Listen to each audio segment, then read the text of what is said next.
Hermanos, quiero hablar un tema nuevo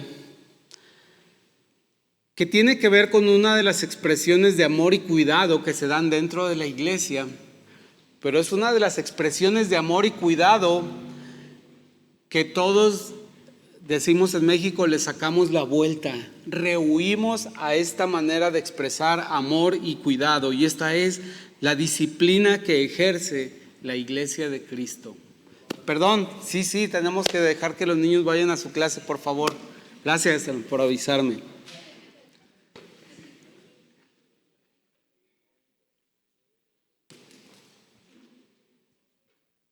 Gracias. Si ustedes ya leyeron las cartas que le escribió Pablo a la iglesia en Corinto, sabrá que son un desafío para resolver los problemas normales de la vida humana cuando convivimos dentro de una iglesia. No es muy bueno para las relaciones públicas como organización las cartas a los corintios, pero son la realidad que se da en la vida de hombres y mujeres que vivimos en cuerpos caídos, pero que espiritualmente hemos sido vivificados y tenemos una esperanza en Cristo Jesús. Y yo voy a abordar el libro de esta carta a los Corintios, la primera, en el capítulo 5, pero les voy a platicar un poquito lo que Pablo ya trató con ellos. Ya había estado con ellos cerca de 18 meses, se enteró de algunos problemas y decide escribirles. Y el primer tema que toca es la falta de unidad, la desunión que había entre ellos, de manera que los miembros de la iglesia tenían una preferencia sobre un líder que sobre otro. Fíjese lo que nos dice esta situación. Significa que en la iglesia en Corinto había varios líderes. ¿No les suena eso como algo familiar?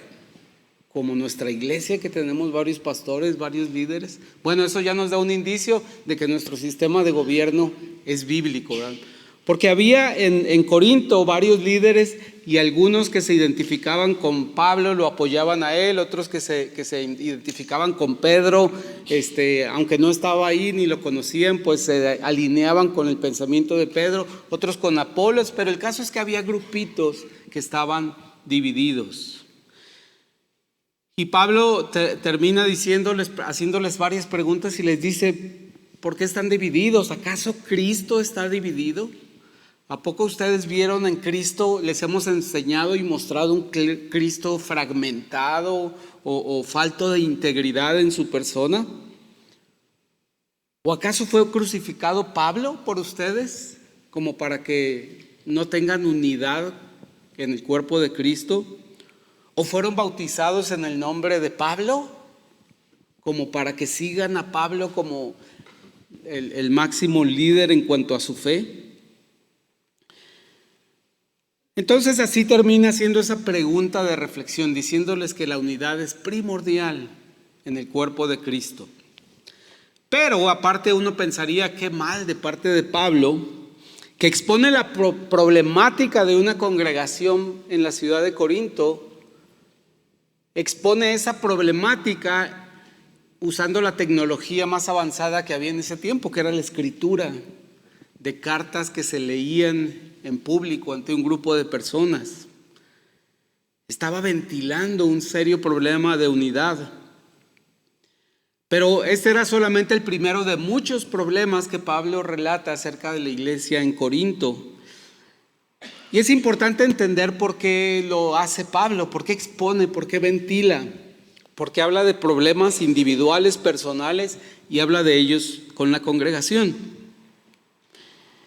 Pablo, un líder de la iglesia naciente, elige ventilar estos problemas como una vía para resolverlos, una vía para confrontarlos, una vía para dar instrucciones de parte de Dios, pero también como una guía para aprender a evitar y anticipar tales problemas.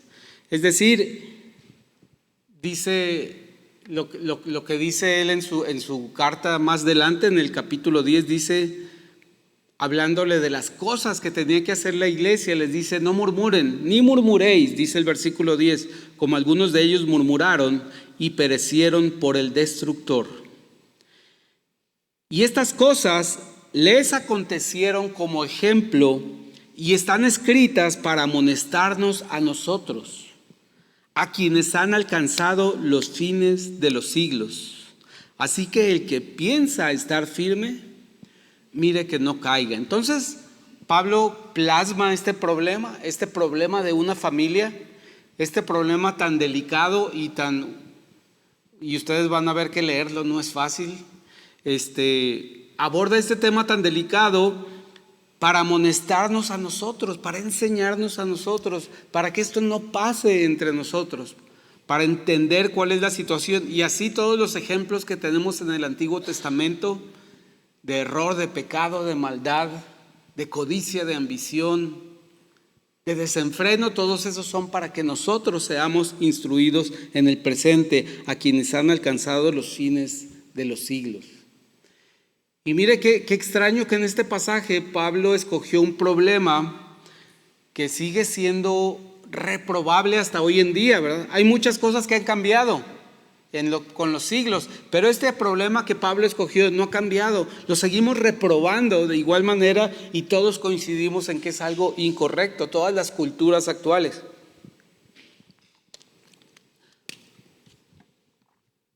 De manera, hermanos, que voy a pedirles algo que nunca hago, pero creo que es sano que lo hagamos de vez en cuando. Sería perfecto si lo hiciéramos todos los domingos.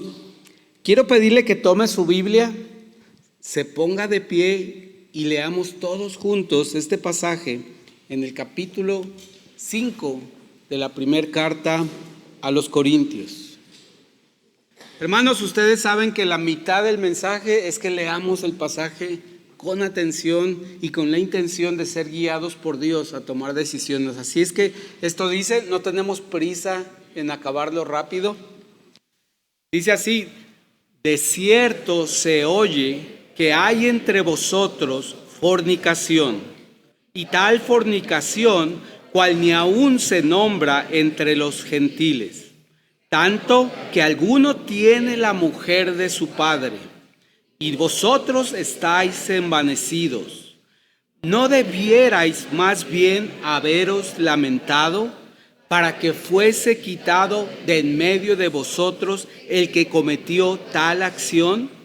Ciertamente yo, como ausente en cuerpo, pero presente en espíritu, ya como presente he juzgado al que tal cosa ha hecho. En el nombre de nuestro Señor Jesucristo, reunidos vosotros y mi espíritu, con el poder de nuestro Señor Jesucristo, el tal sea entregado a Satanás para destrucción de la carne, a fin de que el espíritu sea salvo en el día del Señor.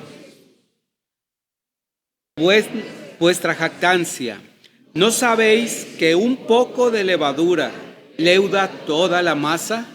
Limpiaos pues de la vieja levadura, para que seáis nueva masa, sin levadura como sois. Porque vuestra Pascua, que es Cristo, ya fue sacrificada por nosotros. Así que celebremos la fiesta, no con la vieja levadura, ni con la levadura de malicia y de maldad, sino con panes sin levadura, de sinceridad y de verdad. Os he escrito por carta que no os juntéis con los fornicarios, no absolutamente con los fornicarios de este mundo, o con los avaros, o con los ladrones, o con los idólatras, pues en tal caso os sería necesario salir del mundo. Hasta ahí, hermanos, gracias. Pueden tomar sus asientos. Voy a leer solamente del 11 al 13 para terminar este capítulo. Dice: más bien os escribí que no os juntéis con ninguno que, llamándose hermano, fuere fornicario o avaro o idólatra o maldicente o borracho o ladrón, con el tal ni aún comáis. Porque ¿qué razón tendría yo para juzgar a los que están afuera? ¿No juzgáis vosotros a los que están dentro? Pero a los que están afuera, Dios juzgará. Quitad pues a ese perverso de entre vosotros. Hermanos, es un pasaje sumamente difícil y retador para obtener la enseñanza que necesito aplicar en mi vida, porque parecieran ser cosas con las que nunca nos involucraríamos, pero supongo que eso pensaban también los hermanos en Corinto. Entonces, habiendo hablado Pablo de este problema de la falta de unidad, ahora aborda un tema de índole moral y habla de un problema de inmoralidad terrible. La inmoralidad en la iglesia por un lado, y aparte la negativa de los líderes para tratar con ese problema. Estaban consintiendo que esta situación continuara sin confrontar a la persona. Qué lamentable que un pecado tan terrible se conozca tanto en la iglesia, porque vean lo que dice Pablo, se oye que entre vosotros, o sea que eso anda en boca de todos, ese asunto. Y qué lamentable que eso arruine el testimonio de una iglesia, el testimonio de un grupo de liderazgo. Ya vimos que la razón de Pablo para exponer estos problemas es como ejemplo para las futuras generaciones de creyentes, para la iglesia en esta época del tiempo de la iglesia. Se trataba de una amonestación para ellos que aprendieran a prevenir esto, pero también Pablo tiene un segundo objetivo, demostrar que ese tipo de situaciones están contempladas dentro del amor que la iglesia mantiene entre sí. Es decir, no hay problemas para los que uno puede actuar con amor y otros no. Realmente un desacato tan importante a la ley que Dios estableció en Levítico, porque habla exactamente de este caso, también tiene cabida dentro del actuar con amor de parte de la iglesia, no solamente de los pastores. Aquí habla acerca de la iglesia, de cómo enfrentan esta situación. Entonces, pues obviamente esto implicaba ejercitar ese amor de una manera diferente, exhortando, disciplinando y haciendo un llamado a toda la congregación para que tuvieran una actitud específica contra esta persona que estaba pecando, no se quería arrepentir y persistía en su conducta pecaminosa. Y vamos a ver que hay 3 razones por las cuales primeramente Pablo expone este asunto tan feo, y segundo, porque es importante que la iglesia actúe también en los asuntos feos, en los que no queremos, en lo que pensamos, eso manéjese con suma discreción. Y es cierto, hay que evaluar cada caso, pero específicamente Pablo decidió tratar de esta manera específica, entendiendo que la disciplina de la que vamos a hablar en la iglesia no se trata de que dentro de la iglesia haya un cuerpo de policía que lleve a cabo una diligencia punitiva contra alguien. No, esa no es la idea, no es la idea de la disciplina dentro de la iglesia. La disciplina más bien es más parecida a lo que hace un padre con su hijo que ama y que cuida y que lo disciplina pensando en el futuro de su vida, en su actuar en el futuro. Y entonces, cuando ejercitamos esta disciplina, que es una responsabilidad de la iglesia y es una expresión de amor y cuidado, esta disciplina, el primer motivo por el que lo hacemos es por el bien del ofensor. Toda disciplina, toda llamada de atención, todo cuestionamiento que hacemos sobre la conducta, tenemos que pensar y tener claro que se trata primeramente por el bien del ofensor. Esto es lo que nos dice los versículos del 1 al 5. Porque si permitimos que un miembro de la iglesia, un miembro de nosotros viva en pecado, sabemos que se está autolesionando a sí mismo y también está dañando a la iglesia. Pero principalmente tenemos que buscar que esa persona en su vida espiritual y su relación con Dios restaure su vida, arrepintiéndose y rectificando sus decisiones y la dirección de su vida. Especialmente por aquí se menciona una cuestión inmoral. Habla de fornicación, inmoralidad de un varón con su madrastra. Entendemos que esta mujer no era parte de la congregación, puesto que Pablo no la llama también a ella la disciplina. No habla de ejercitar disciplina contra ella. No está dentro de la cobertura que da el cuerpo de Cristo para recibir los beneficios, pero también esta expresión de amor que es la disciplina. Pero un aspecto terrible de esta situación no es solamente la ofensa en sí, sino la actitud que tiene la iglesia. Y Pablo habla de una actitud terrible que tomó la iglesia para con este problema. Y en los primeros 5 versículos les dice cuál es la condición en la que está la iglesia mientras ocurre este pecado, esta situación. Dice en el versículo 2, y vosotros estáis envanecidos. Vosotros estáis envanecidos. Este asunto de estar envanecido significa en griego, fusio, es la palabra fusio, significa estar levantado como la levadura hace.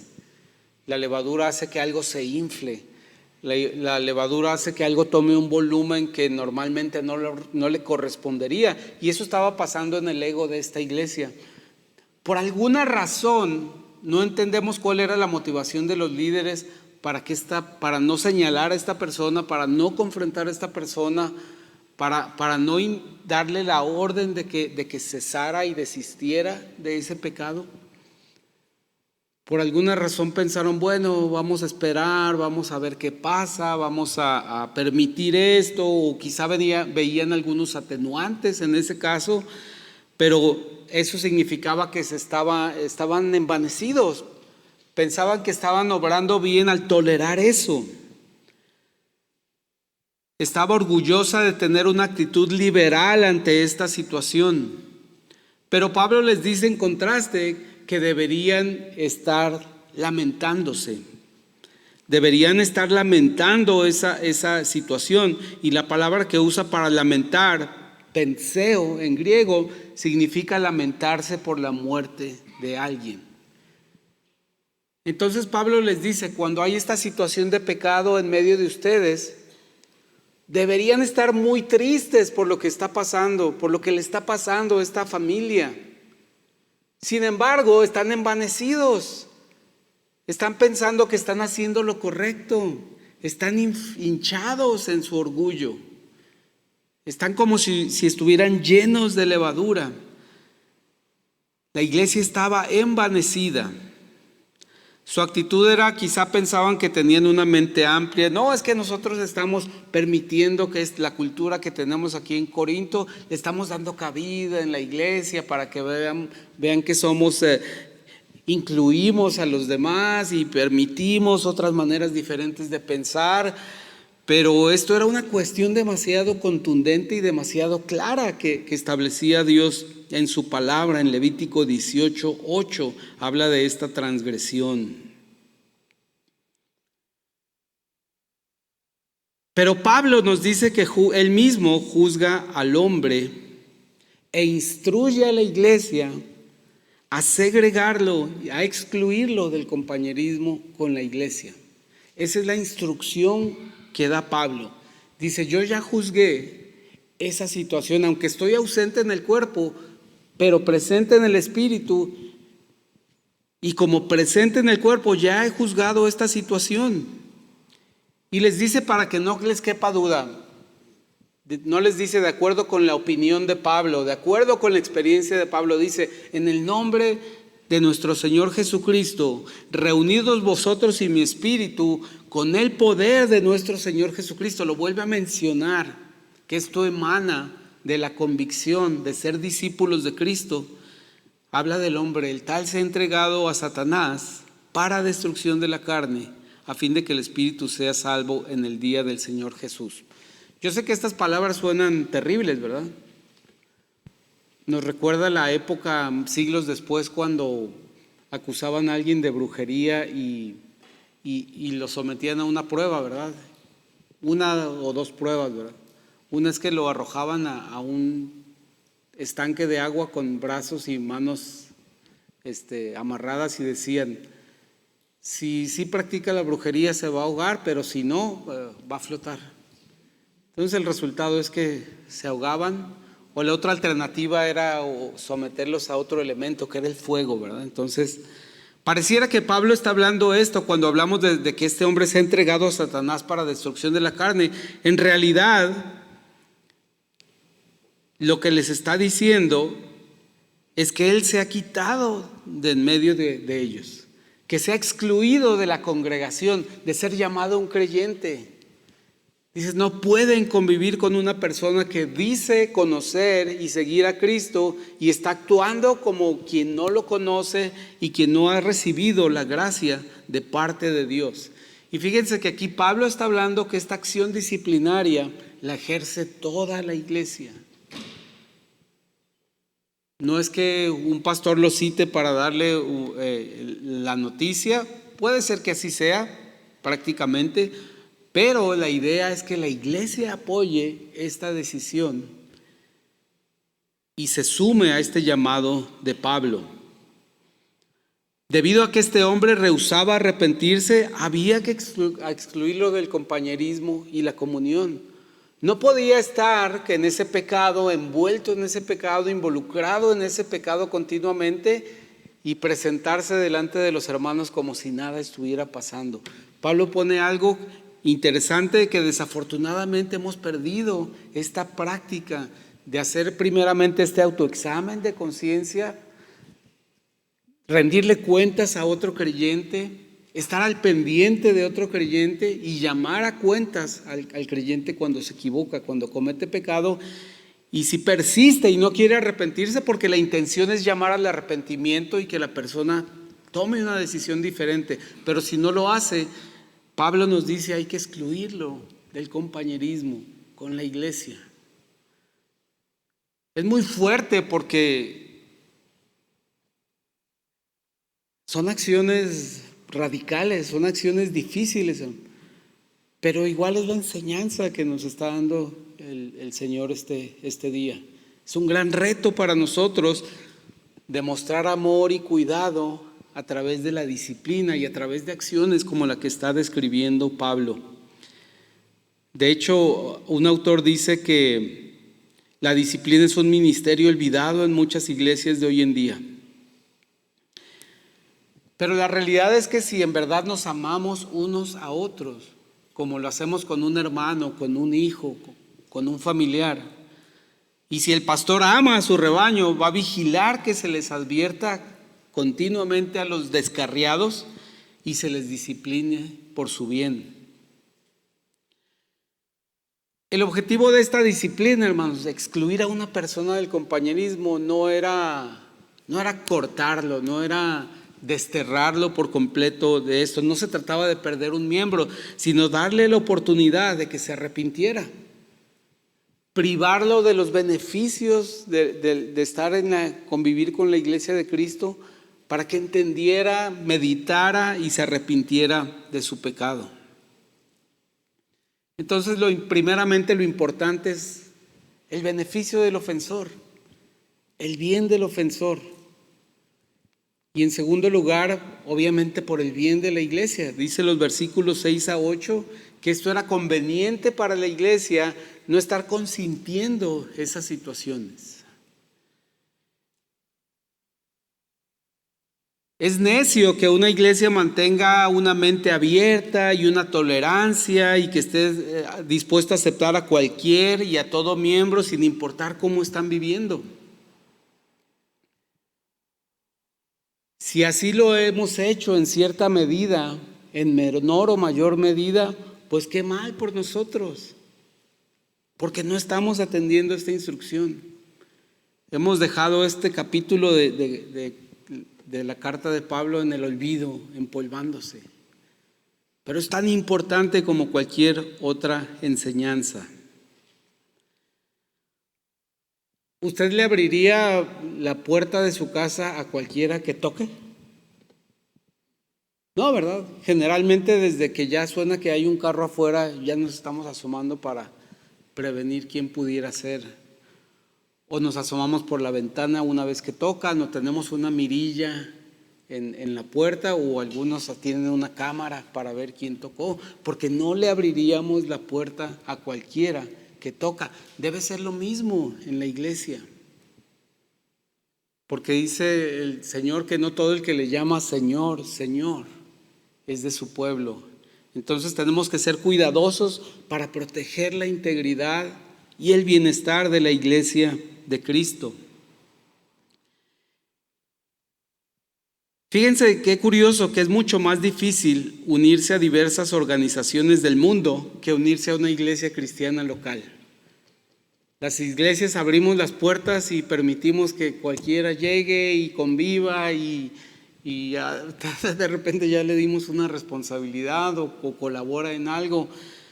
Pero en organizaciones del mundo es muy difícil, se tienen que cumplir muchos requisitos para participar en ciertas asociaciones, grupos sociales. Hay mucho más requisitos. Nosotros creo que estamos descuidando ese aspecto de asegurarnos que la iglesia, la congregación, es de creyentes que están manteniendo y buscando una santidad en su vida. Pablo utilizó la ilustración de la Pascua para ilustrar esto. Pablo en pocas palabras les dice, ¿no se dan cuenta de que un miembro viviendo en pecado abiertamente puede contagiar a toda la iglesia? Por eso hace la analogía de la levadura. Éxodo 12:15 describe esta situación de la levadura en la fiesta de la Pascua. Y la intención de esto era decirle al pueblo de Israel que se mantuviera ajeno a los pecados de los pueblos que le rodean, ajeno a la idolatría de sus pueblos vecinos. Pero como en muchas ocasiones Israel lo interpretó como una cuestión de práctica religiosa, un ritual. Entonces lo que hacían llegada la Pascua es que en sus casas buscaban que no hubieran ningún rastro de levadura.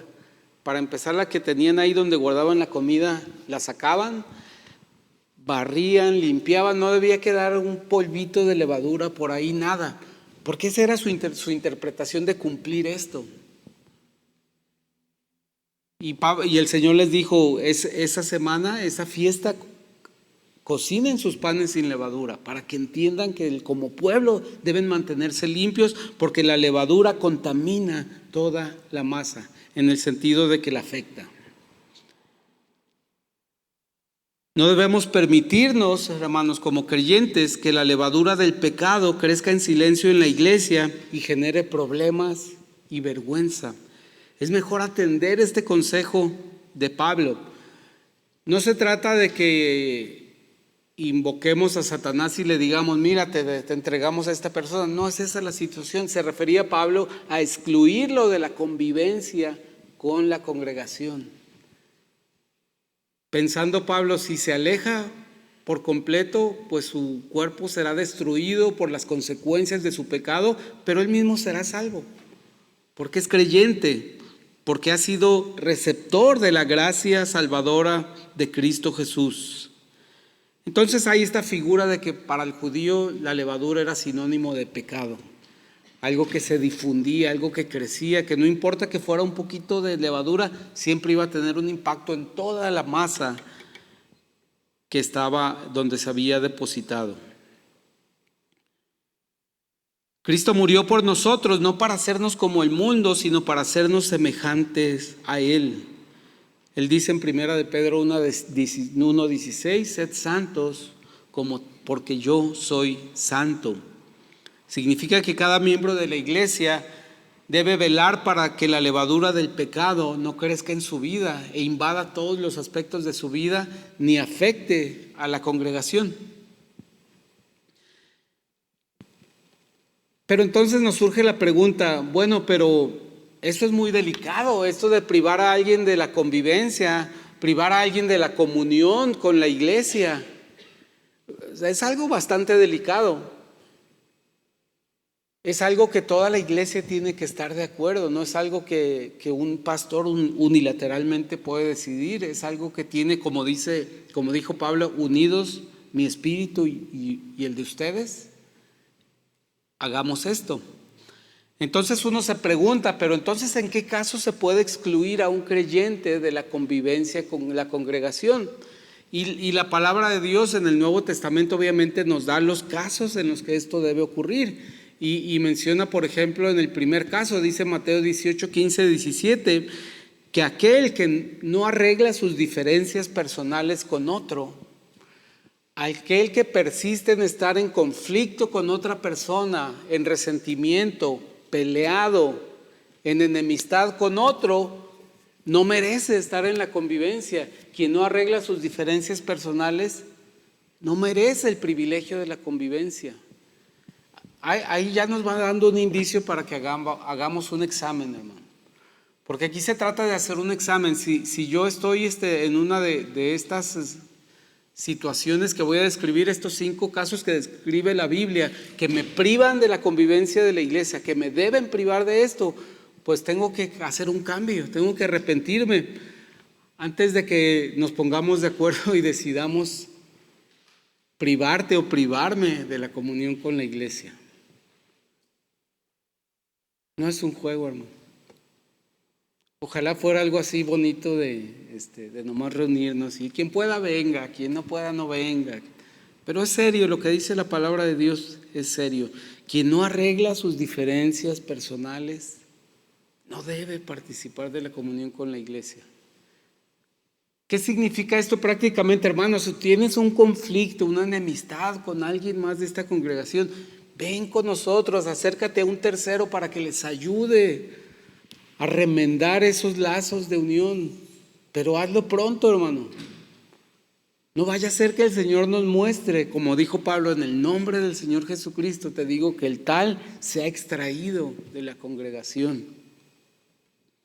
El segundo caso en el que alguien no puede participar del privilegio de la convivencia con la iglesia es alguien que tiene la reputación de ser un pecador flagrante, es decir, que es conocido por muchos que esta persona practica el pecado, se sabe específicamente qué pecado está practicando, ha habido testigos de eso y hay que hacer una acción, hay que cometer una acción para que eso no continúe. Quien tiene esta reputación de ser un pecador flagrante no tiene cabida en la participación de la comunión con la iglesia. En tercer lugar, aquel que sostiene doctrinas falsas.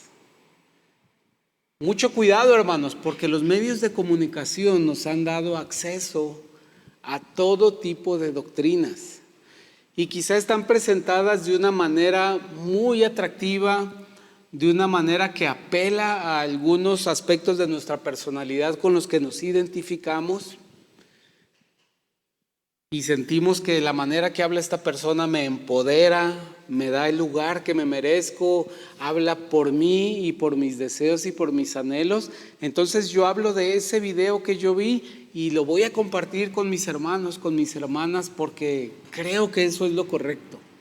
Y muchas veces así llega una doctrina falsa a la iglesia. Claro, vamos a diferenciar entre temas esenciales y temas no esenciales. Si es un tema no esencial, se habla, se busca la palabra sobre qué es lo correcto, pero si es un tema esencial sobre el que alguien está difundiendo una doctrina incorrecta, pues sí requiere que esa persona sea privada de, si una de las, perdón que tome el ejemplo de las maestras de los niños, si alguna de las maestras le dice a los niños, Dios es solo Dios, es un Dios unitario, el Espíritu Santo no es Dios y Jesucristo no es Dios, cuidado, esa es una doctrina falsa porque el Espíritu Santo es Dios y Jesucristo es Dios, ese sí es un asunto esencial. O si la maestra les dice, si se portan bien, van a ser salvos. Ese es un asunto esencial porque la salvación es por gracia y es únicamente dada a través de la fe en Jesucristo. Entonces, es otro motivo. Si alguien introduce y enseña y aconseja y recomienda una doctrina falsa, esa persona en ese momento no merece el privilegio de la convivencia en la congregación. Cuarto lugar, aquel que causa divisiones. Aquel que dice, yo soy de Óscar Tocornal. Y no, yo voy cuando el hermano va a compartir, pero no, o voy a su célula nada más, y es la única reunión que voy de la iglesia. Y no participo cuando se requiere unidad de la iglesia. Entonces, causar división, pues fue el primer problema que atendió Pablo en esta iglesia. También es un motivo para perder este privilegio de ser parte de la congregación. Y por último, ¿sí?, aquel que no quiere trabajar para vivir. También la palabra de Dios dice que tenemos una responsabilidad a lo largo de nuestra vida de ser obedientes, de ser dóciles a la instrucción de nuestros padres cuando somos niños, de ser disciplinados cuando se trata del estudio, de ser buenos trabajadores. Bueno, para empezar, trabajar cuando llegue el momento de trabajar para vivir y aportar para nuestro sustento o el sustento de las personas que están a nuestro cargo. Es decir, que los que ni estudian ni trabajan, pues no son dignos de la convivencia. Si persisten en hacer eso, no son dignos de la convivencia. Eso dice en 2 de Tesalonicenses 3, 6, 12. El ninismo no debe prevalecer en la iglesia. Parecido al nihilismo, pero es el ninismo. Estos son los casos, hermanos, en los que la palabra contempla que una persona no debe participar. Y sé que suena muy fuerte, ¿verdad? Porque siempre nuestra mentalidad es que venga más gente, que vengan más personas, que participen más personas. Pero lo cierto es que lo que nos dice esto es que tenemos que cuidar la iglesia, tenemos que cuidar la congregación. Y si el pecado llega a conocerse, si un pecado llega a conocerse, los líderes deben de dar los pasos adecuados para proteger el bienestar espiritual de la iglesia. Y entonces estos 5 casos deben de abordarse tal y como dice Gálatas 6:1. Dice: hermanos, si alguno fuese sorprendido en una falta, debemos procurar restaurarles con amor. A cualquiera que estén dentro de estos 5 casos, ¿verdad? La intención es tratar de restaurarle con amor. No correrlo como primera acción, ¿verdad?, sino buscas la restauración con amor. Dice: si alguno fuere sorprendido en alguna falta, vosotros que sois espirituales, restauradle con espíritu de mansedumbre, considerándote a ti mismo, no sea que tú también seas tentado. Entonces siempre amonestamos y siempre confrontamos con el temor de que eso mismo que estamos señalando nos puede pasar la semana que entra. Y lo hacemos con mansedumbre, porque tenemos esperanza en que la persona va a recibir la palabra, va a entender y reconocer su pecado y se va a arrepentir y va a buscar el perdón de Dios y la comunión con Dios y con la iglesia. En tercer lugar, lo que dice Pablo en los versículos del 9 al 13, que tenemos que cuidarnos y amarnos a través de la disciplina como iglesia por el bien del mundo. Porque no se trata solo de los individuos y la iglesia, sino de todo aquello por lo que Cristo murió. Todo aquello que Dios creó por el bien del mundo, tenemos también que buscar esta disciplina, esta restauración. La iglesia no puede cambiar al mundo si la iglesia es como el mundo. Leamos estos versículos, hermanos, y notemos que Dios hace una gran diferencia entre el pecado de los creyentes y el pecado que hay en el mundo. Dios dice: es diferente un homicida en el mundo a un homicida que se dice cristiano. Un homicida cristiano sabe que Dios valora la vida, sabe que Cristo Jesús murió en la cruz por esa vida, y si Él llegó a quitar una vida, es terrible. Pablo dice que el pecado del creyente es mucho más grave que el pecado del que está en el mundo, que el no creyente. Pablo, ya en una carta anterior, que no existe, pero se hace una referencia porque hay una carta extraviada a los Corintios. No que falte algo a la escritura, aclaro, sino que hubo una carta que Dios y el Espíritu Santo determinaron que no eran parte del canon, pero no significa que estas fueron las únicas cartas que Pablo escribió. Seguramente escribió muchas más, pero reconocidas y avaladas por el Espíritu Santo para que llegaran hasta nuestros días son estas dos. Pablo dice que el pecado de los creyentes es peor y les había ordenado en esa carta que no se juntaran con los cristianos y miembros de la iglesia que tuvieran una reputación pecaminosa como fornicarios, codiciosos o idólatras. Fíjense que nunca les dijo que no se juntaran con los pecadores del mundo que hacían esos pecados, sino exclusivamente con los cristianos que hacían esas cosas.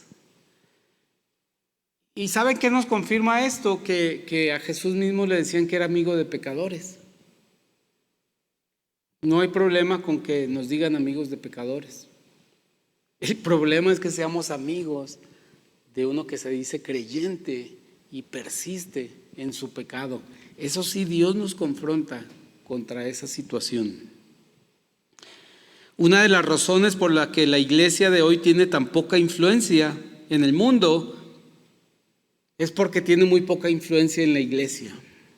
La iglesia tiene muy poca influencia dentro de sí misma, por lo tanto no tiene influencia en el mundo.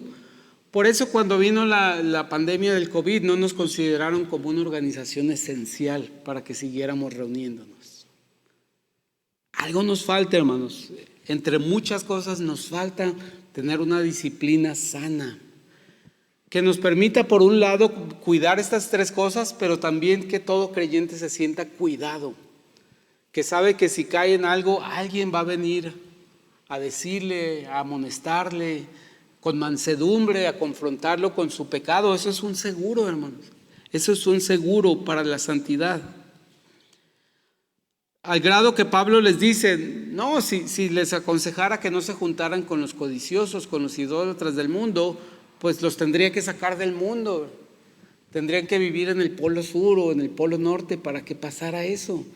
Pero les estoy diciendo que no convivan con aquellos que se dicen hermanos y practican estos pecados. Los cristianos fieles ni siquiera deben comer con los miembros de la iglesia que han arruinado su testimonio mediante el pecado abierto y que nunca han arreglado las cosas, ni con la parte que ofendieron, ni con la iglesia. Ahora, es conflictivo para algunos creyentes, hermanos. Yo sé que es conflictivo que hablemos de juicio, que Pablo hable de juicio. Pero es cierto, pero aquí también hay una distinción. Sí, el pecado del creyente es más grave que el pecado del no creyente. Es diferente del pecado del que sabe que una cosa es pecado, es diferente a aquel que lo ve como la vida normal, como lo que ha aprendido siempre. Pero también es diferente el juicio. Específicamente Pablo dice que no juzguemos el pecado del mundo, ese lo va a juzgar Dios. Dios tiene establecido un sistema, un plan, un momento para juzgar eso. Pero que la iglesia, como una expresión de cuidado, sí se vigila, sí se cuida, sí se juzga a sí mismo. Tanto así que él dice, yo ya juzgué esa situación. No hemos de juzgar a los de afuera, eso lo va a hacer Dios, pero debemos separar de la comunión de la iglesia a cualquier creyente que está transgrediendo algunos de los estatutos que conocemos, que ha ofendido, que ha defraudado, que ha lastimado, que ha lesionado a su prójimo, otro creyente.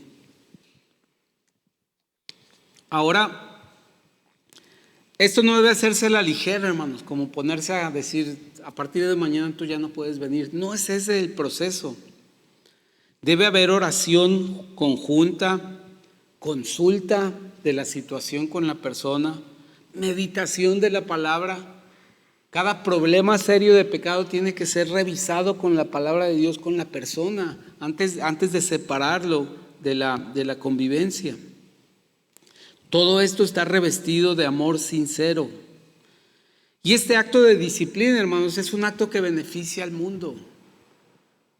Es un acto que da un testimonio de estar apartados para Dios, de estar dedicados a Dios. Eso es lo que quiere ver el mundo, que las personas son íntegras, que si dicen que son algo, que en sus hechos lo sean. Y no lo somos cuando admitimos, permitimos, toleramos el pecado en medio de nosotros. Dios y el mundo esperan que nosotros seamos diferentes. Tolerar el pecado es excluir de la vida de la iglesia una responsabilidad muy importante, que es vital para cumplir el mandato de llevar el evangelio a todo lugar. Supongo que Isaac y Claudia, en esta última etapa que estuvieron en Papúa, estuvieron involucrados en cuestiones de conflictos de ese tipo dentro de una congregación, ¿verdad? En una comunidad, conflictos de supuestos líderes que ya estaban preparándose para el liderazgo de una congregación y que estuvieron cayendo en situaciones de pecado, y ellos vivieron esta parte dentro de esta cultura. Yo no sé si nosotros les ofrecimos el contexto y la enseñanza correcta para actuar dentro de esas cosas. Lo más seguro es que Dios les concedió la gracia para, junto con otros líderes, tomar las decisiones correctas. Pero es vital, hermanos, no podemos tolerar el pecado. ¿Qué es lo más sano? Que uno exponga cuando está en pecado y se acerque a la parte que ofendió y trate de arreglarlo. Pero a veces eso es complicado, pero puede acercarse a un hermano al que le tiene confianza y buscar esa restauración. Pero lo que tenemos que entender, hermanos, es que parte de nuestra convivencia, parte de nuestro amor, parte de la expresión de cuidado de la iglesia también es la disciplina.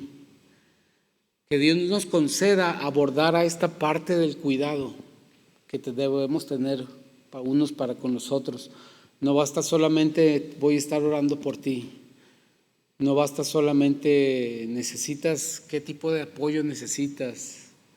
También se necesita la amonestación como una expresión de amor. Oremos. Señor, te bendecimos esta tarde, Señor, y